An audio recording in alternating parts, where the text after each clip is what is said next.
Then surely it is your house, Matilda said. My father's will was never found, Miss Honey said. It looks as though somebody destroyed it. No prizes for guessing who, Matilda said. No prizes, Miss Honey said.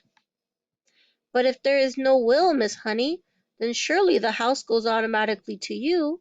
You are the next of kin. I know I am, Miss Honey said, but my aunt produced a piece of paper, supposedly written by my father, saying that he leaves the house to his sister-in-law in return for her kindness in looking after me. I am certain it's a forgery, but no one can prove it. Couldn't you try? Matilda said. Couldn't you hire a good lawyer and make a fight of it? I don't have the money to do that, Miss Honey said, and you must remember that this aunt of mine is a much respected figure in the community. She has a lot of influence. Who is she? Matilda asked. Miss Honey hesitated a moment. Then she said softly, Miss Trunchbull. And that's the end of the chapter. So right now, we just got the dun dun dun part of the story where you find out that Miss Trunchbull is actually Miss Honey's aunt.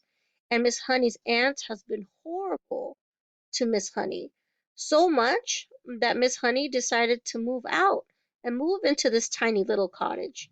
And her aunt is still living in the home that she had as a kid that is actually her house. But she's not living there because Miss Trunchbull was so mean to her. And Miss Trunchbull is still getting money from her.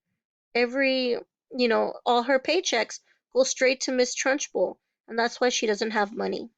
So another reason to add to how horrible Miss Trunchbull is.